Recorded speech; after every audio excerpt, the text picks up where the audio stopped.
it okay, Omar? Yep. Yep, we're good? Okay, okay. Hi, my name is Dr. Jenny Chambers, and I am here with my colleagues from the United States, from Point Park University, and we are going to be discussing our grant project called Time for STEM, Transforming Integrative Makerspace Education. I am the principal investigator on our National Science Foundation grant, and we work with pre-service teachers in pre-K to 4 education, or elementary level education at the undergraduate and master's level.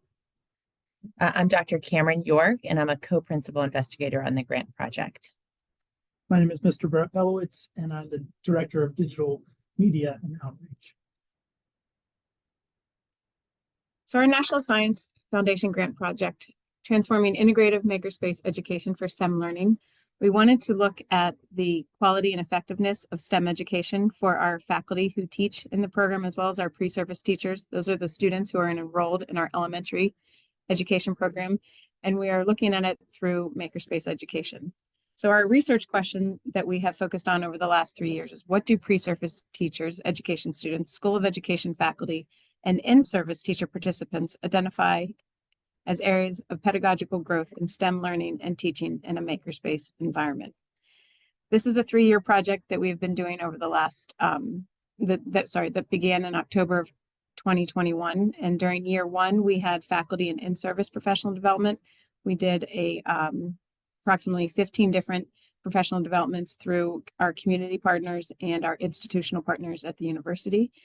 And then year 2, we worked on course revision of 10 pre-K to 4 courses, and worked alongside our STEM faculty to revise those courses, and continued resource development within our Time for STEM project, as well as pre-service teacher training. And then this final year included working with our students in those courses to conduct field experience in partner schools at local schools that had maker spaces, and focusing really on the interdisciplinary STEM approach to teaching at the elementary level.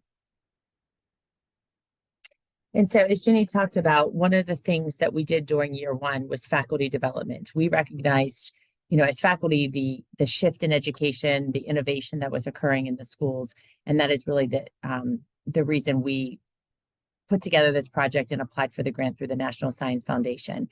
So we wanted to build our capacity as faculty, and looking specifically at professional development opportunities, not just in maker education, but also in STEM subjects. So we used our faculty at the university, our STEM faculty, physics, biology, sciences, technology, engineering, math, and had several professional developments during the course of the year 1, as well as our partners in the community, using our local intermediate unit, which does a lot of work within our K-12 schools, learning about maker education, the practices that go with that. So building up our capacity as professionals in the field, to then be able to turn that around, revise our courses so that we could be implementing all of the practices with STEM teaching and learning and makerspace education. And so we spent countless, I think we said 14 or 15 professional developments throughout that year 1. Sure, we have a small video. I'm not sure, did we share our sound? So.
Okay, as you could see, most of the professional developments that we went through were hands-on, and the purpose of that is to build our understanding on how best children learn, and that is usually with using their entire bodies, not just issuing facts to students, but also to get them to engage with materials, resources, and practices.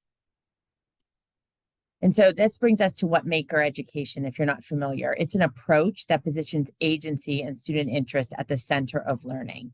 And so we want the opportunity for students to connect their hands, their head, and their hearts. So making and developing problem-solving approaches to look closely at the world around us and to make changes and solutions for others. And so what at the core of it is involving an interdisciplinary approach. So you're looking at STEM environments that we can incorporate tools, materials, and technologies. And so it's the skill set that we're developing within young learners so that they can take those problem solving and creative thinking and solution-based approaches to making changes in our world.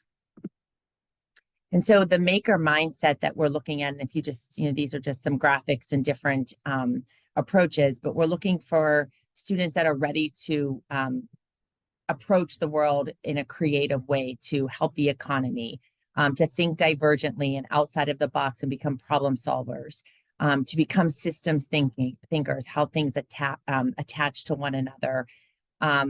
And again, to take those risks and just be unabashed at making changes in a world and explore so that when they enter the workforce, they're not just entering with a list of skills and facts, but they're the approaches that they take to working collaboratively, to engage with one another and be effective in their fields.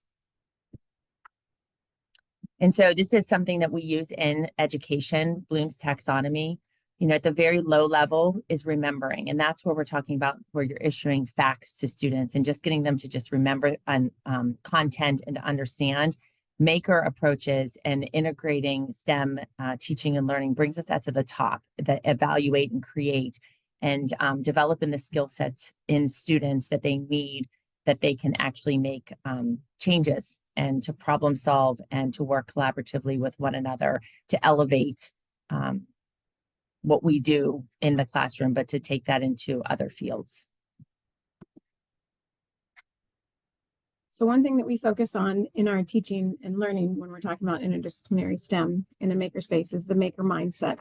And we have a poster in both of our two makerspaces at our university that really embodies, you know, the graphic that's displayed here. But the one thing that we learned about was the yes and mentality, an openness to learning, and it extends perhaps what we typically teach our teachers in a for teaching in a traditional environment, but how we want to encourage open student-centered learning in a creative and exploratory manner. And so some of the skills that we focus on for that maker mindset is collaborating and problem solving, the understanding that failure is a learning opportunity. And so we want to encourage students to take risks, go back and review ideas and try different ideas and share and collaborate, and understanding that it's a process and it's a process that we need to go back and make revisions to until we get to the result or the product that we're looking for. And that includes obviously having your goal oriented, but also making sure that you are conducting your classroom in a collaborative, open, risk-free environment. And so that's kind of where we go when we're talking about our maker mindset.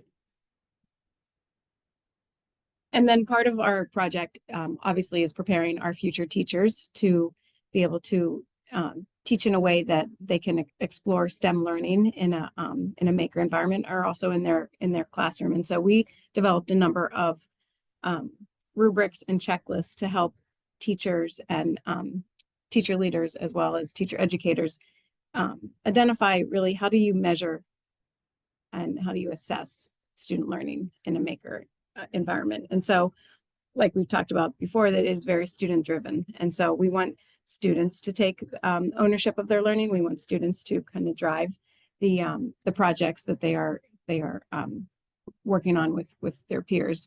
And one thing that's nice about maker education is the differentiation for learners. And so we have found that students who perhaps are more quiet in the traditional classroom environment, or perhaps don't feel as comfortable when they get into the maker education classroom, they are sometimes taking the lead and being able to explore and share their understanding in a new and different way, where they can have success that perhaps they wouldn't feel as much as in the traditional classroom. In maker education, there are multiple pathways to learning. So you can demonstrate your understanding of a topic or your extension or application of that topic through a number of different experiences and demonstrations and projects or products. One thing that we really like about maker education is the ability to engage at a deeper level with STEM learning, and we really focus on it from an interdisciplinary approach. Cameron works with the students in the math and science courses. I work in the reading language arts classes, and we're all coming from it from a at the core of how we're teaching is from that interdisciplinary, that we can bring in the different content areas at the elementary level for the students so that they can engage in STEM in a more authentic manner, and really in which that they will that transfers to how they would real life application, how they would learn in real life settings. Obviously stronger connections to curricular content, because we're looking at it in terms of how we can connect math and science and social studies and literacy in a way that makes sense to our students and is applicable to what they're seeing outside of the classroom. And then lastly, looking at development of essential skills. Much of our work is focused on the World Education Forum essential skills for the workforce. And that is something that we find that we can introduce, develop, and assess in a makerspace more so than we can perhaps in the traditional educational setting. As both Ginny and Cameron mentioned, there's a great connection between SEL, which is social emotional learning, and then our STEM connections. A lot of the STEM and maker education is based around human-centered design. Many of the products that we use on a daily basis were based off of an intrinsic need, or a catalyst of trying to meet a need that previously didn't exist. So making that connection for students and for our learners, that a great deal of the learning is based on that empathy, that you're looking to meet a need that previously didn't exist, that was going to help somebody overcome a barrier or an obstacle, make something easier, simpler. So that SEL component is a great component within the elementary setting, especially with our young learners, as they are starting to develop themselves as learners in the world, helping them understand self-awareness, self-management, relationships, decision-making, social awareness are some of those core components. And then we see great opportunities that are designed and kind of incorporated within maker education and maker spaces where they have opportunities to engage and interact with their peers in a little bit less of a traditional and a standardized approach, so that they have opportunities to collaborate, they have opportunities to problem solve.